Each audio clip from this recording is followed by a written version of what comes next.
we got to start a new book today. Lamentations chapter 1. The country that was once great has fallen. This book is a eulogy or a sad poem that is something that you would see read at a funeral. Okay, it is a funeral eulogy, or it would be done. Well, this book basically is a eulogy for the capital city of God's people, Jerusalem. And probably the main lesson of the book is that sin brings destruction on both a personal and a national level. You can't escape it. You think you get away with it, and you might get away with it for a time, just like the Israelites did, the kingdom of Judah did for a time. And eventually God's warnings of judgment will come to pass. Okay? And, throughout this book, we're going to see the historical fall, where it's going to be talking about the historical fall of the kingdom of Judah. And it's also a warning, I believe, for America today. Think about, just to recap some of the things about our nation right now. If we continue on the path, we have an opportunity right now to get a conservative Supreme Court justice to overturn things like abortion, homosexual marriage, and all other kinds of wickedness. If that doesn't happen, if we're too weak to fight, we're too weak to stand up, and we want to make friends with those who hate us, we may lose this opportunity of national repentance and of bringing righteousness back into our land. And this could be our fate. Our fate could be much like we're going to read about here in the book of Lamentations. This book is also about patriotism and loving your country.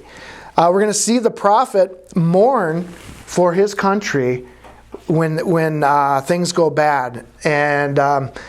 And right now, you look at half of our country or so actually hate our country. Okay, they want it to fall. But so it is why I bring up that point of patriotism. The prophets were patriotic.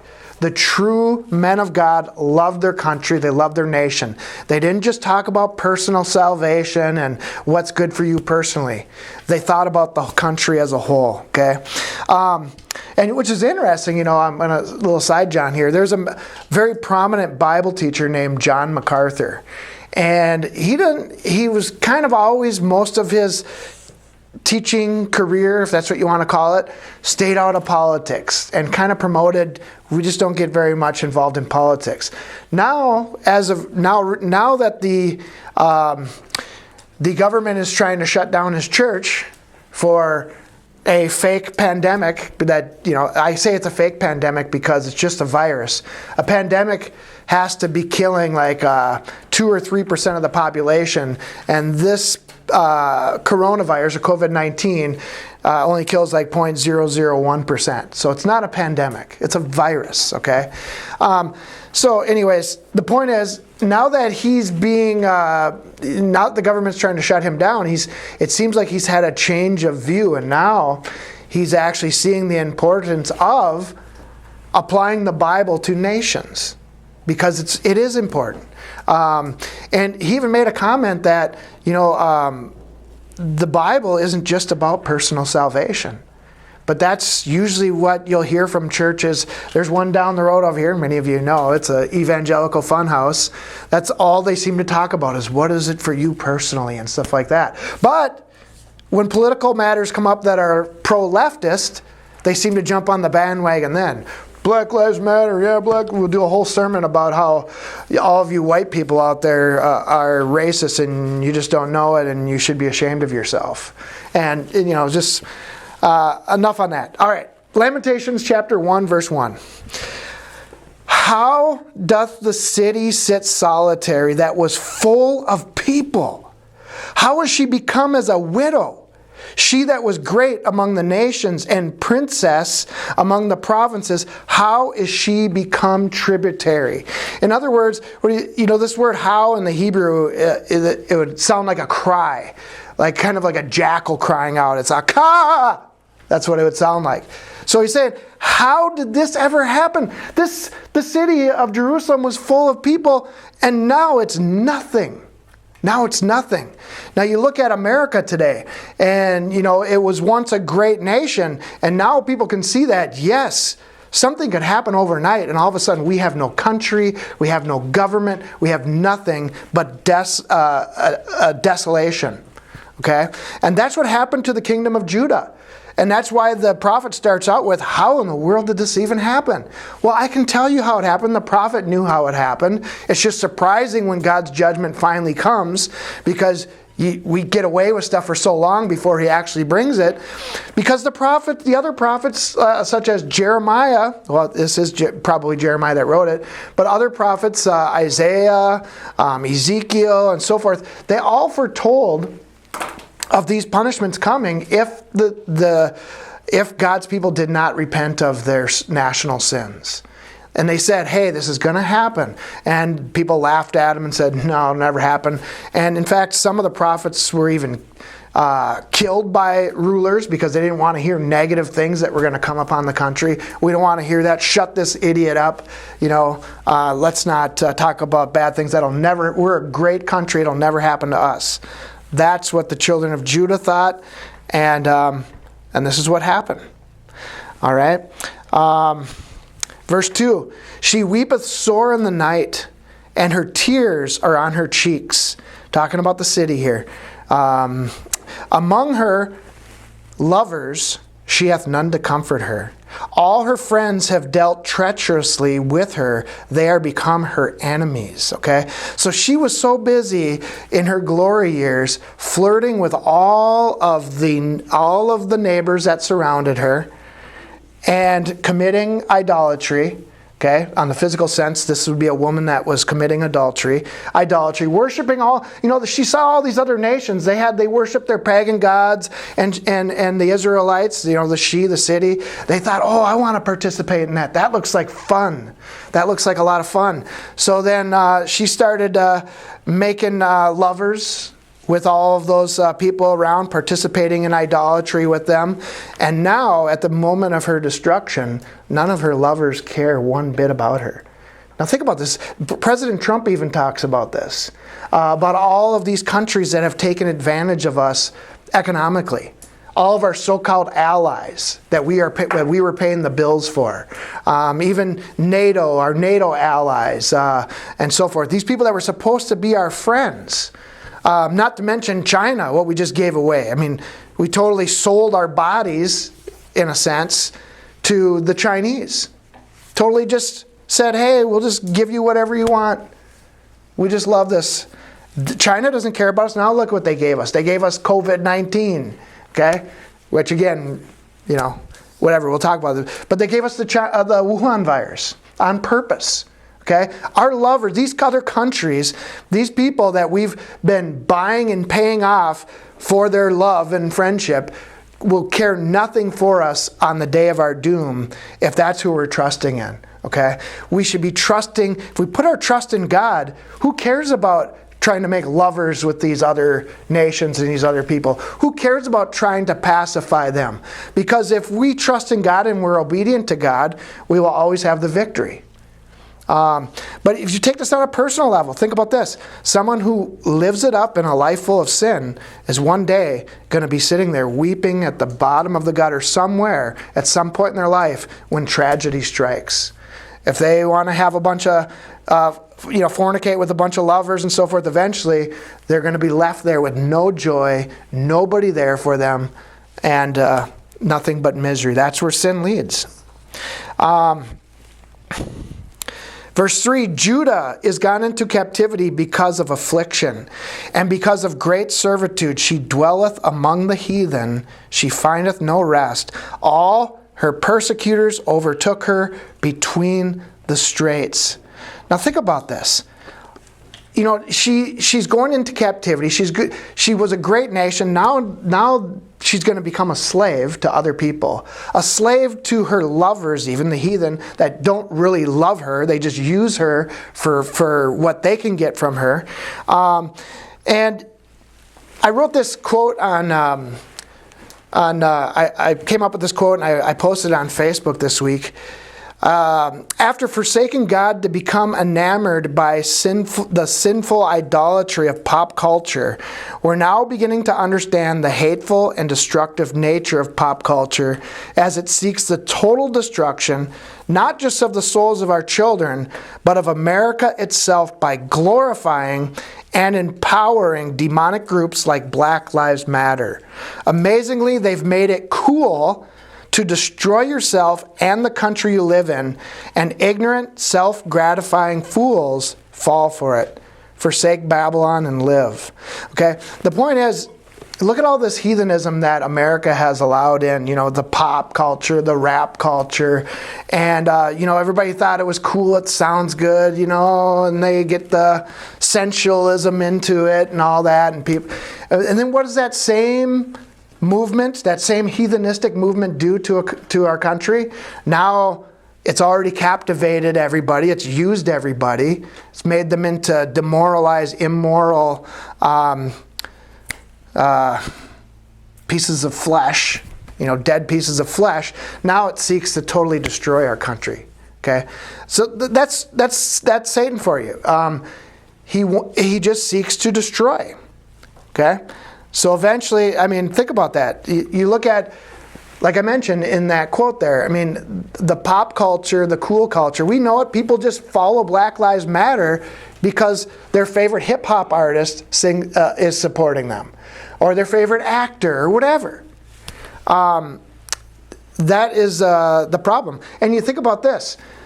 The reason why the kingdom of Judah fell wasn't necessarily just because of the political leaders. It was because of the culture.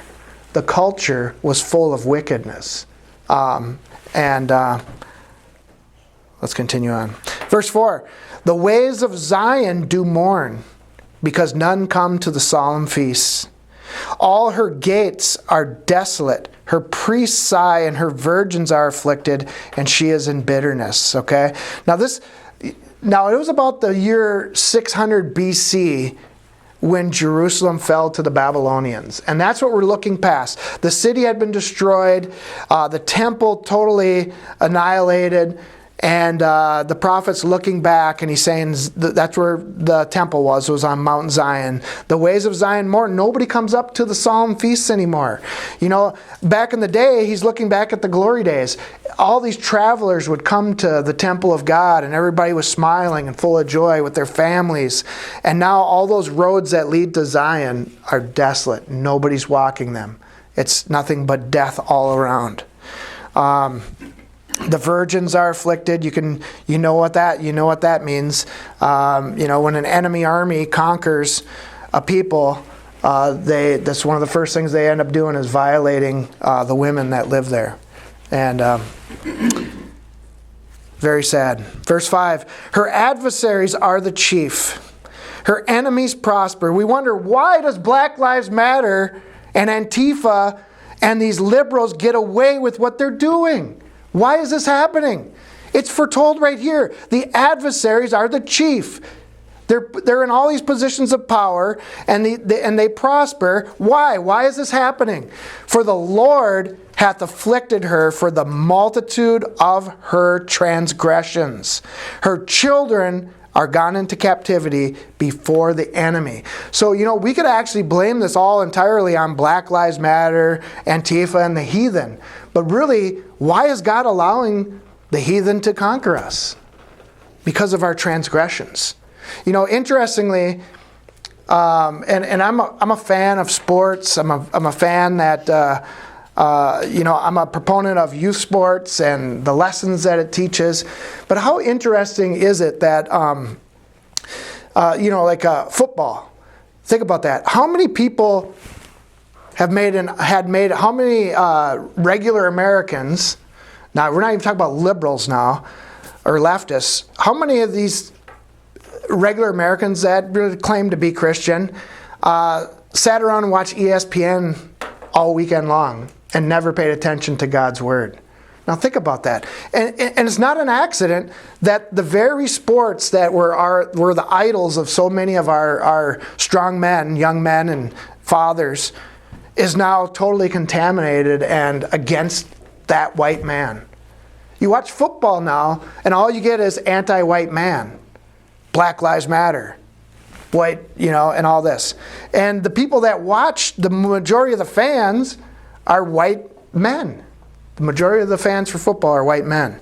And now you can't even watch that now. I feel that that's God's way of taking that idol away from us. And if you stay in there watching that crap when they promote Black Lives Matter, I don't see how anybody could do that now. It's gone way past the line. Before it was like, some of those guys kneeled, I'm going to just look the other way for a little bit. Now it's like, you support that. If you watch NFL football these days, you support Black Lives Matter. There's really no other way around it, in my view.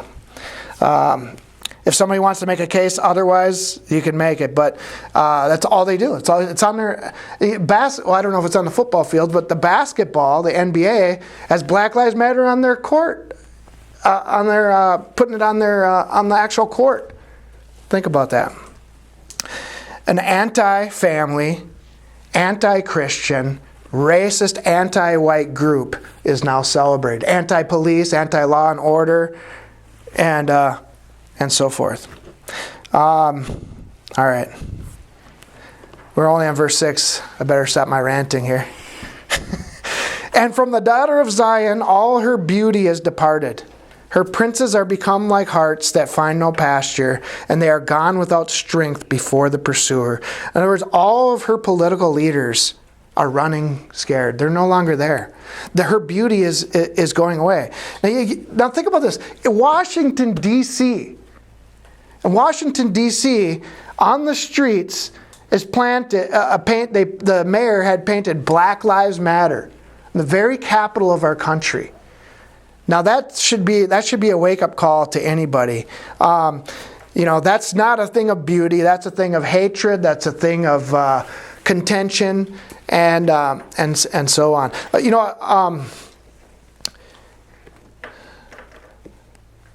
I was going to say something else, but I can't remember. I'm sure I'll remember it. Verse 7, Jerusalem, remembered in the days of her affliction and of all her miseries and her pleasant things that she had in the days of old. Her people fell into the hand of the enemy, and none did help her. The adversary saw her and did mock at her Sabbaths. In other words, he's kind of saying, well, remember the good old days when she had everything, and now she's mocked. Now, it's interesting, it says here they mocked at her Sabbaths. There are actual historical writings going, I think, all the way back until this era, where the enemies mocked at the Sabbaths. They wrote stuff like, they thought they were so intelligent, and they're thinking, this nation is really weird. They take 1 day in 7 off. They waste an entire day. They're thinking productively, like, that doesn't make any sense. These people are foolish. They're idiots. They worship this strange God, and because they don't understand the point of the Sabbath. They don't understand the point of how it actually makes you more productive. It actually is obedience to God and so forth. But I thought that was interesting. They actually mocked the Sabbath day. Verse 8: Jerusalem hath grievously sinned. Therefore she is removed. All that honored her despise her, because they have seen, now check this out, because they have seen her nakedness. Yea, she sigheth and turneth backward. Now think about that, and it's common sense. When a woman does not respect herself, she is not respected by others. When a woman is promiscuous, she is not respected by men. She may get attention by men, the wrong kind of men, that are just looking to gratify their flesh, whether it's Googling or further. So she's grievously sinned, and nobody honors her because they've seen her nakedness. Now you think about this. Trump talks about it all the time. We've let our allies, this is how this applies, we've shown our nakedness to our allies or our friends, and even our enemies, in the sense that we let people take advantage of us. We let people take advantage of us financially and or otherwise. We just totally open ourselves up to the rest of the world, with the NAFTA agreements, with all these other trade agreements. And do you think that gains respect from people? Do you think China respects us because we say we're just going to open ourselves up, look at our naked, and you can just have our whole country? Well, let's have all these trade deals. They're sitting over there thinking, this whorish woman, I'm going to use her and abuse her till I get what I want, and then she's done. That's how China viewed us. No respect. But now Trump's trying to do the opposite. He's fighting back, trying to bring some dignity back and to cover our nakedness and not to make us such a loose nation. Okay? And that brings respect. Verse 9, her filthiness is in her skirts. She remembereth not her last end. Therefore she came down wonderfully. Now check this out. She had no comforter. O Lord, behold my afflictions, for the enemy hath magnified himself. Okay, so God's people committed idolatry. They played the harlot. And the point is, where does that end? Where does all that filthiness end? Misery, no comfort. Think about somebody think about a woman that's been in prostitution for any amount of time, or in some other sex industry. Do you think that woman has any joy? Do you think that path is going to lead to a path of, I feel really good deep down inside, I'm a whole person? No, they always end up on drugs, broken, just suicide, just misery.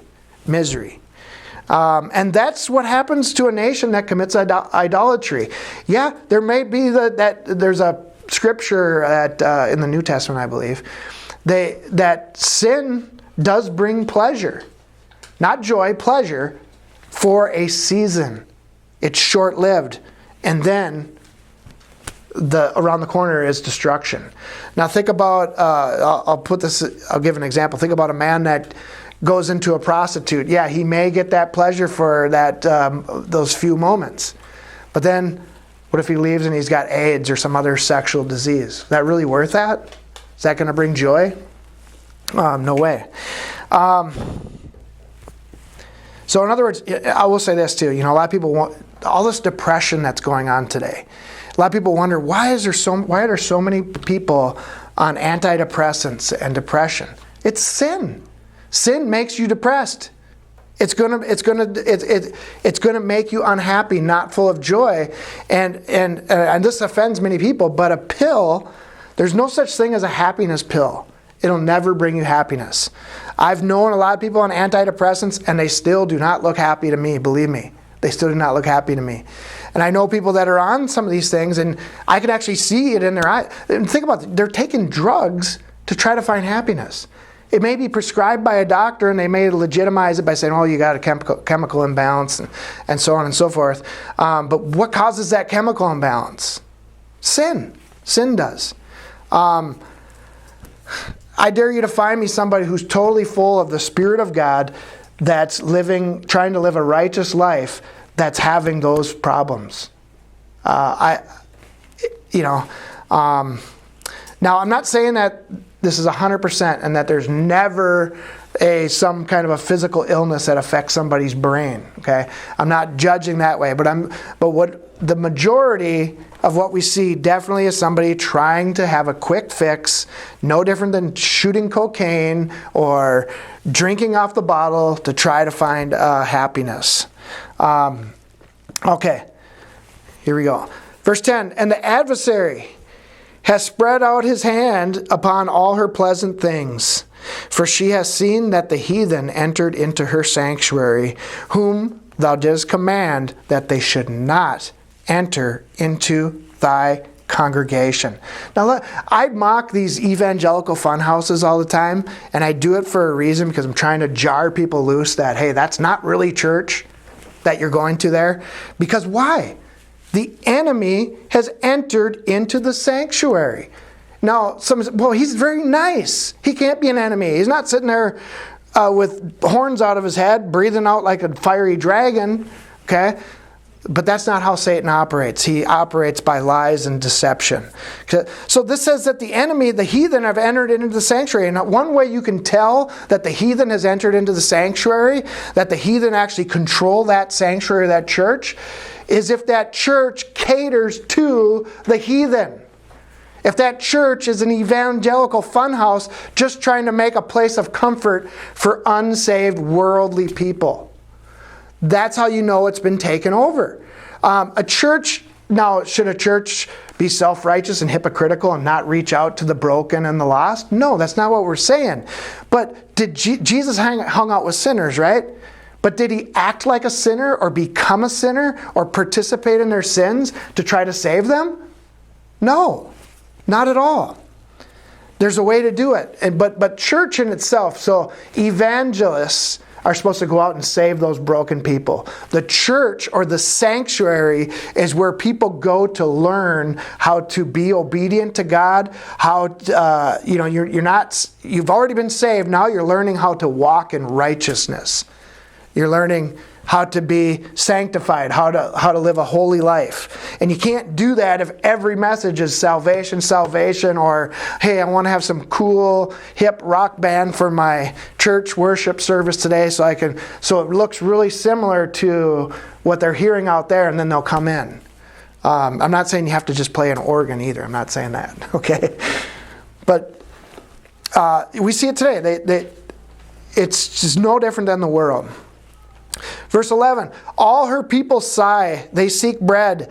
They have given their pleasant things for meat to relieve the soul. O Lord, and see, O Lord, and consider, for I am become vile. Okay? The city of Jerusalem has become vile because of everything she did. Now again, she got away with stuff for hundreds of years. She got away with her sins for hundreds of years, until God finally let her become vile. Verse 12, is it nothing to you all that pass by? Do you not care? This is what she's saying. Don't you care about me? Behold and see if there be any sorrow like unto my sorrow, which is done unto me, wherewith the Lord hath afflicted me in the day of his fierce anger. So think about that. If this comes upon America, it's not just the fault of the heathen, okay? It's because of our national transgressions. And it's because God is a righteous judge and he's only going to put up with this stuff for so long before his wrath kindles over and he does something about it, okay? He's long-suffering, but it didn't say he was forever suffering in the Bible. At some point, he gets very angry and his fire comes down very fierce, okay? So, and I think the reason why I'm getting excited about this right now is because we're at that point. I truly believe we're at that point in America today. It could go either way. I believe the sands of time are running out. And if things don't change fast, we're going to be lamenting like the Lamentations. We're going to be crying out, "Akao, how did this happen? How did we get to this point?" And you know what? Well, there's some verses here that talk about it. It's not, 13. For above hath he sent fire into my bones. Okay, now remember, Jerusalem is being symbolized as this woman here, but so we can get a better picture of what happened. But we're talking about the city. And it prevaileth against them. He hath spread a net for my feet. He hath turned me back. He hath made me desolate and faint all the day. Okay, this was God doing this to her. Verse 14, the yoke of my transgressions is bound by his hand. They are wreathed and come upon my neck. He hath made my strength to fall, and the Lord delivered me into their hands, from whom I am not able to rise up. Okay, now this yoke of transgressions. Now this, Jesus, or God talked about this to Cain. He said, hey, if you give in to sin, sin will be your master. You're going to be a slave to sin. But if you do well, if you sin not, you'll be fine, right? But Jesus also said this about related to this. He says, learn the truth, and the truth shall set you free. Free from what? Free from sin. Sin always captivates you. You can't hide things from God. You can't say, I'll just sin for a little bit and then say I'm sorry and I'll just go away and then be better. Eventually sin catches up to you, and that's the point of this book. But if you repent, like Jesus said, and you learn the truth will break that yoke of bondage of that sin off of you, okay? Now, I'll say this in passing. You get to the book of Revelation, and New Jerusalem is described as being the complete opposite of this Jerusalem whose transgressions caught up to her. New Jerusalem is holy and righteous and pure and full of joy. And all the people rejoice there, and there's light. And so there's a contrast there. So now you'll understand New Jerusalem a little bit deeper when you compare and contrast it with Old Jerusalem here. Verse 15, the Lord hath trodden underfoot all my mighty men in the midst of me. We talked about that, how men have become a bunch of wimps these days. Effeminate, cowardly weasels. He hath called an assembly against me to crush my young men. The Lord hath trodden the virgin, the daughter of Judah, as in a winepress. Now think about this. God doing this to his own country, because his own people, because of what they did. God stomping on them as though they're grapes in a winepress. That's how they made wine back in the day. They had this big wooden, trough or whatever, and people would be in there stomping, just smacking the heck out of those grapes. This is what he says God did to them for their transgressions. Verse 16, for these things I weep. Okay, so again, this is a patriotic prophet. He doesn't say, well, I don't care about the nation. The nation just fall all around me. I just believe in personal salvation. I mean, who cares? Kingdoms rise and fall. I just care about the kingdom of God. No. For these things I weep.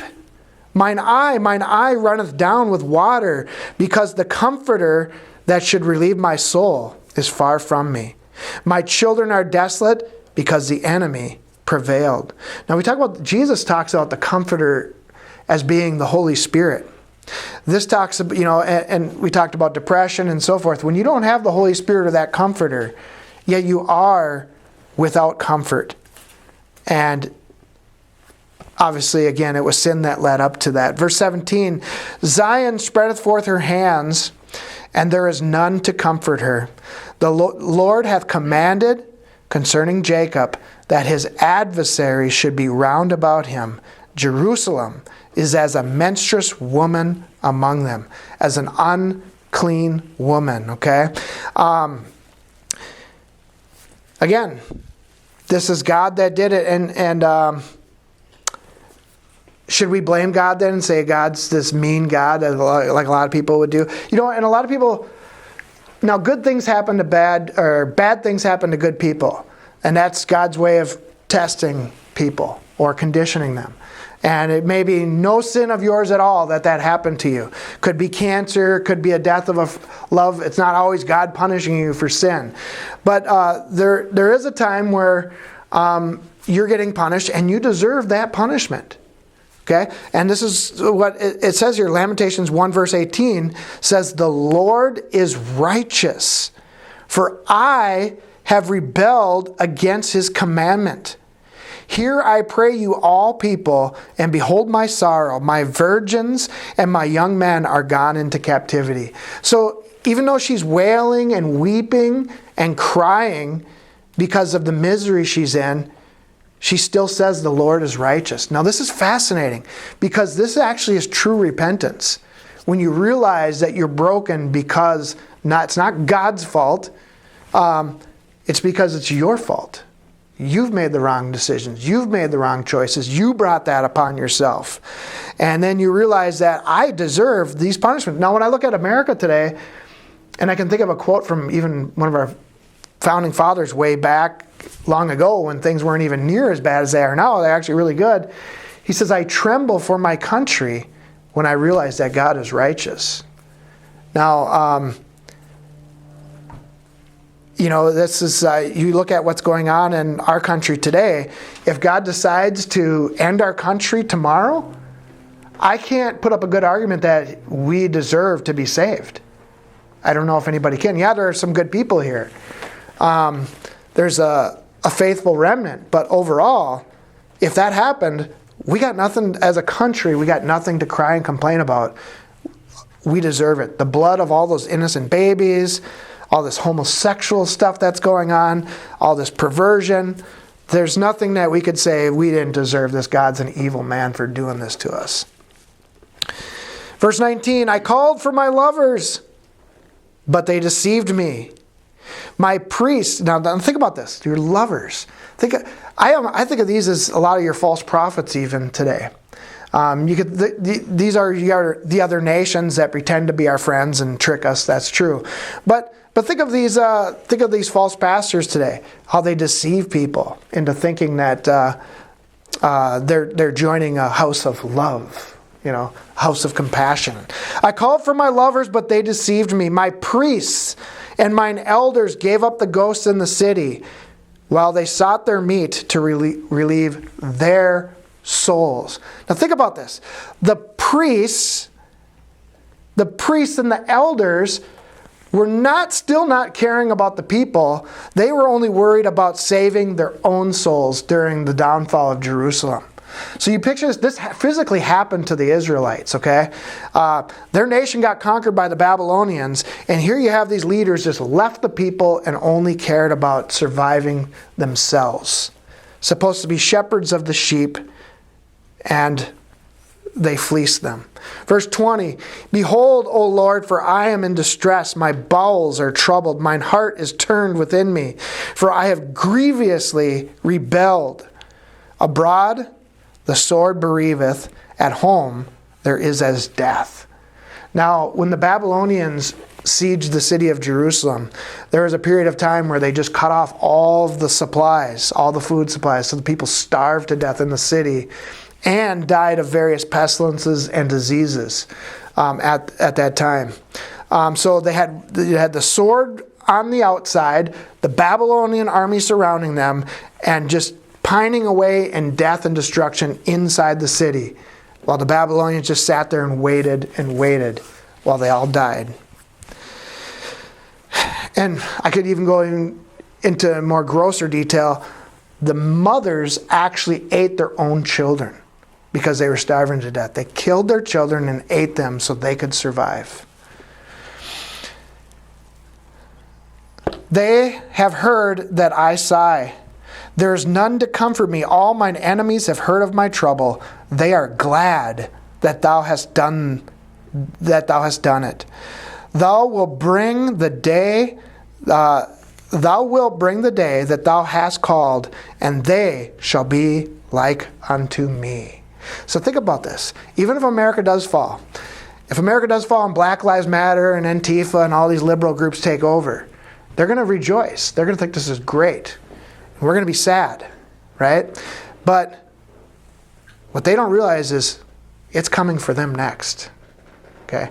They may have their moment of victory, perceived victory, but it will catch up to them, and it did catch up to the Babylonians. God then, later on, Babylon fell and was defeated much like the Israelites were. Let all their wickedness come before thee, and do unto them as thou hast done unto me, for all my transgressions. For my sighs are many, and my heart is faint. All right, so in conclusion, as you can probably already see, this book is very timely for what's going on today in our country, and a severe, stern warning for any nation that fills its land full of transgressions to the point of no return. I mean, God is long-suffering. He gives people and nations a time to repent, but there does come a time when it's too late. It's too late. God's wrath will come. And there comes a time where He must bring judgment because He is a righteous judge, okay? So my hope and prayer is that we haven't reached that time yet, and I do feel that we're very close. It's very, I don't want to use the word scary. scary for the nation, because as a Christian, we know we're going to be okay no matter what we go through. But it's still, we're not going to just say, that's not going to make me sad. Look at the prophet. The prophet he knows he's going to heaven. The prophet knows he's going to heaven, but he's still sad for his country that it fell apart, and he's sad for all those people that were deceived, and he mourns that the women were ravished, and the young men and children were taken as slaves into another country. Of course he cared about that, and we should as well.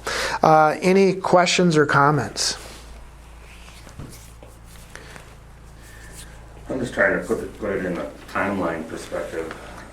The Old Testament isn't my strongest suit, but so this is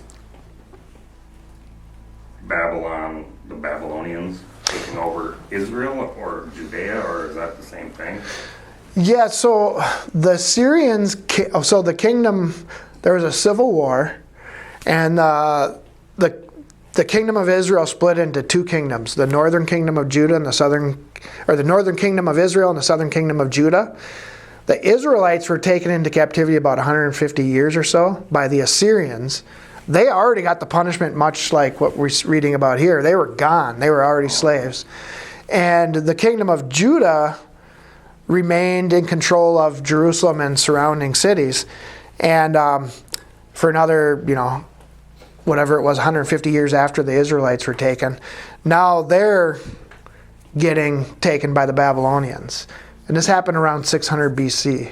And so there wasn't an Israel then, or a Judah or Judea or whatever. Yep, that would have been Judah. This would have been what people say Jews when they're talking about the kingdom of Judah. So then when was the next time there was an Israel? Never was. Up until, I guess, then they say 1948. Well, that would be, if that's legitimate at all, that would still be just the kingdom of Judah, not the Israelites. Right. Because, that's what they're claiming to be, of descendants of Judah, not Israel. But so this was like the final fall of God's people, basically. Right. And why I think it's such, you look at the parallels between America is started out as one nation under God. Ancient Israel, ancient Judah started out as one nation under God, right? It's the same thing. They fell away into idolatry, and were punished and destroyed for that. Now America is doing the exact same thing. And that's why I think these parallels are so tightly knit. So was it after this that they scattered and the lost tribes scattered and basically is that where, no, I'm confusing myself again, but the 10 lost tribes would have been scattered in the Assyrian captivity. That's where the majority would have been scattered. And they basically lost their identity. They totally forgot who they were. And that's why we talk about America actually being, the Caucasian, they went north over the Caucasus Mountains after the Assyrian captivity. Then they were called Caucasians. Then obviously they spread throughout Europe and then to America. But they didn't call themselves Israelites anymore. But the children of the kingdom of Judah, most of them did, at least up until the time of Christ, remember who they were. Because it's possible they were, because it seems like they were more righteous then than the Israelites. Yes, God actually spared Judah and punished Israel because Judah was more righteous than Israel at that time. But they're still Jews. All of them are Jews. No, that's what everybody. That's the strangest thing that goes on today. Everybody tries to say they try to call the Israelites Jews, but the Israelites were never Jews ever. They were always just Israelites. But the Judeans or whatever were Jews. Well, in fact, there's actually a prophecy in the book of Ezekiel that talks about the house of Judah and the house of Israel being united into one stick again. They had that civil war. They were split into two kingdoms, and Israel was taken into captivity. But they've never been rejoined together, back together. So that's still yet to happen. So I'm trying to get to point that, the 10 lost tribes are then, you're saying we're from Israel. Well, who's to say that the Judeans, if that's the right way to call them, are they part of the 10 lost tribes, or is that a whole different crew? I mean, how do we know who came ultimately to America, or does it even matter? No, that's a great question. In fact, actually, it wasn't completely accurate what I said there. A lot of the children of Judah were actually taken into captivity during the Assyrian captivity. But a good portion of Judah was able to withstand the Assyrian invasions, and they remained in control of Jerusalem and some surrounding cities. But there were a number of cities of Judah that did get taken into captivity in Assyria. That's not commonly known, but that is because we most of the time when I say that, I'm generalizing. But so yeah, there are a lot of people that were of the tribe of Judah that lost their identity as well, and didn't even know that, after they became Caucasians, called Caucasians, they just thought they were Europeans. I just never really put two and two together on that. It's interesting. No, and so you basically, during the time of Christ, you still only had a remnant of Judah that returned to Jerusalem to rebuild after all this great destruction we're reading about. And then many of them had become mixed with the heathen. So, and many of them never came back, and so forth. So takes some studying into. Well, hopefully God will judge our country state by state, But I actually believe, this is my belief, I believe that when America was founded, Judah and Israel were joined together into this nation as the end times nation of Israel, but not complete. I think it was a type, because when that comes to pass in the book of Ezekiel, that'll be when Jesus returns, and then all of his people are joined back together. Were they considered enemies for a while? Mm-hmm. Were they? Even after the Civil War? Yeah, fierce enemies. Okay. Yeah, they did not get along. I don't think there was ever any peace between them after the Civil War. Yep.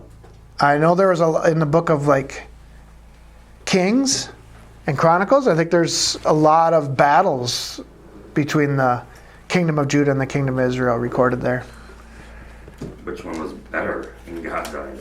Well, Israel fell into idolatry way worse than Judah did. They really liked the ways of the heathen. I don't know why, but they did.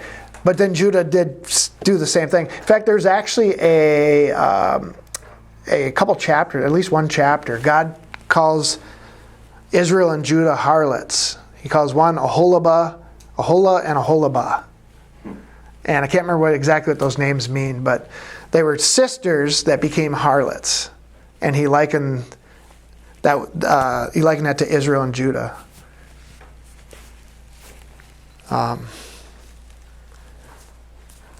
The only other thing, whether it just came to my mind, and not trying to justify anything, but the NFL, to their credit, even though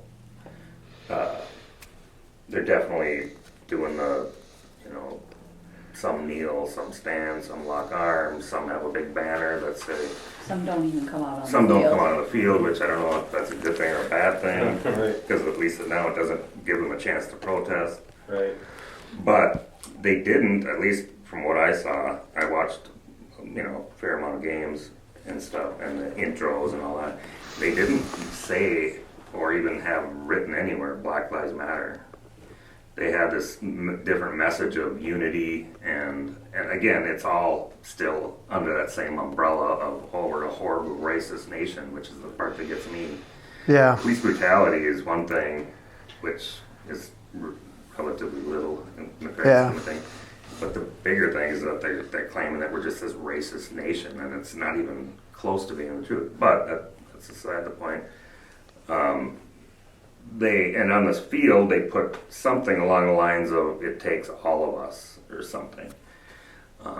But they never really did push or say Black Lives Matter much at all. And their little side little montages of, black people doing things and talking about things. It was just more of again, we need to come together and not be racist. So I don't know, to their credit, that kind of is to their credit, because Black Lives Matter, the corporation is evil, and like the NBA is all in on Black Lives Matter. And so now I know the Vikings, they did a whole memorial for, I think your mom actually posted it. Yeah, they George Floyd. Honor George Floyd's family. They have him up on the thing, and to not blow the horn, it's the first time they silenced the horn. Which again, it's all under that same umbrella, but I'm just saying to their credit, they weren't pushing Black Lives Matter.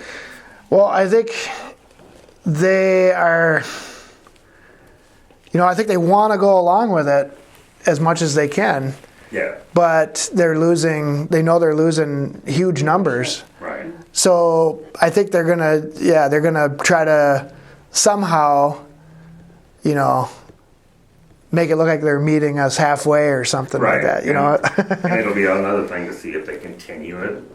Yeah. I'll give them a little leeway if it's the first week and they got to respond somehow because they feel, because the majority of the players or half the players are black, and they feel like this is the biggest thing that's ever happened. But or I might just be justifying that I'm going to watch the Vikings today. Hey, I love hockey, and they started that stuff too, and They haven't been that bad either after the first couple times. They don't do it anymore. I just don't. To be honest with you, I don't see any end in sight with professional sports. I think they're going to keep pushing it. I think if they push too hard, they'll back up, and then they'll keep doing it, and then we'll become desensitized to it. Yeah. And that's how they push that stuff. NASCAR's pretty much done with it. Yeah. They haven't been really? doing or saying anything. Yeah. It's sad. I mean, they by doing that, they're destroying everything that's good. But like I mentioned in the study, though, I mean, it did become, it's a good thing. Sports are a good thing. It's good entertainment, and it's good for youth and kids. But when it comes to the point where ESPN's on your house 24/7 and you don't care about the Bible, that's how I saw, like, all the guys my age, like that, like, even when we were serving in the Army, a lot of your buddies and stuff, it would be like, they're just enamored with, like, I don't know if it was so much in the Army. It was guys I worked with at the print shop. I mean, that's all they ever talked about. Mm-hmm. The weekend come, it was only football, fantasy football. That's their happiness. Yeah. Drugs, almost. It was like the weekend come, it's just, I'm just going to absorb myself in football. But again, I don't want to sound like a self-righteous, you can't have any fun type of a guy. But man, no, it has definitely knocked it down. Even for me, I've never been like just a fanatic, but I really enjoy it, and I enjoy the break, take from watching the game. But it has kind of put things in perspective too. It's just like the Vikings lose, I'm not like, oh my goodness, this is horrible. It's like it's just sport, and they have kind of ruined. Well, it could be a good thing, like you were saying, turn people that are fanatics into not being fanatics anymore. Kind of burn them out a little bit. Because like Rush Limbaugh said this week, he said, I don't remember exactly how he said it, but he said they wonder why their ratings are dropping and all this, or if they do wonder, it's because when they're saying all these things about racism and all this stuff, they're pointing to their fans and saying you're the problem. Yeah, it's and it's like, well, of course people are going to be, so hopefully they'll wake up, and hopefully they'll just kind of let it go away now. But it is. I mean, you think about what they've been doing for a long time. The anti-Christian agenda, we say leftists, liberals, whatever. It's all the same thing. They took over our schools. They've taken over the culture with Hollywood. They've taken over the music industry, Pretty much everything. And the last bastion was professional sports. That was like the one place that real men could go to get, actually do something kind of manly and normal and not have to hear all this liberal garbage. And now they're taking that. So what they want to do is they want to completely own the culture so that everything you do is what they want you to, anything you do is going to have their influence upon your life. Yeah. That's a fact. And right now think about this. Right now, the people that oppose the liberal agenda, they were the people that were watching football and stuff. They might not have been very dedicated Christians, but they still did not like liberalism. They still were pro-America. But there were a lot of people, but they're still in many forms of idolatry, and they still, you know what I mean? I think about, again, like, that woman, God's people described as that woman that was desolate and left empty. I mean, she had all these pleasant things before, and God took them away from her, so now she couldn't sin with those things anymore. Yeah. And now she's left with no choice but to reach back for God. But at that point, it was too late where he was going to allow her to suffer for a period. Actually, it was, it was 70 years in captivity. And then God sort of allowed them to rebuild Jerusalem under Ezra and Nehemiah, but it still was nothing compared to what it had been. That kingdom of Judah was a great kingdom.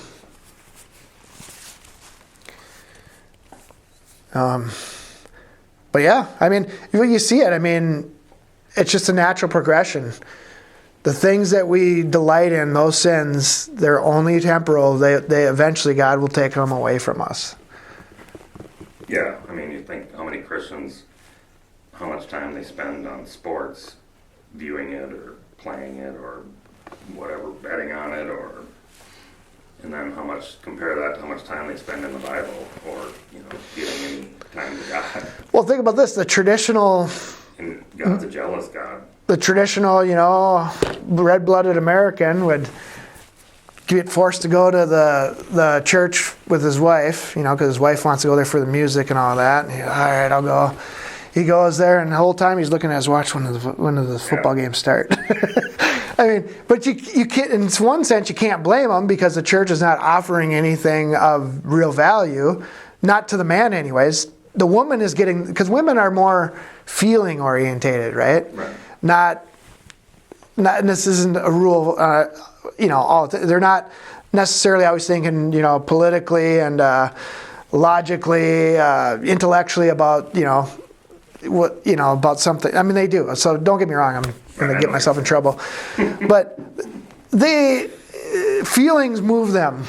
And the churches are designed just to move the wife, to get the wife in and not to think, well, this is good or this is evil or this is good. Just it feels good. This is what we're doing is right.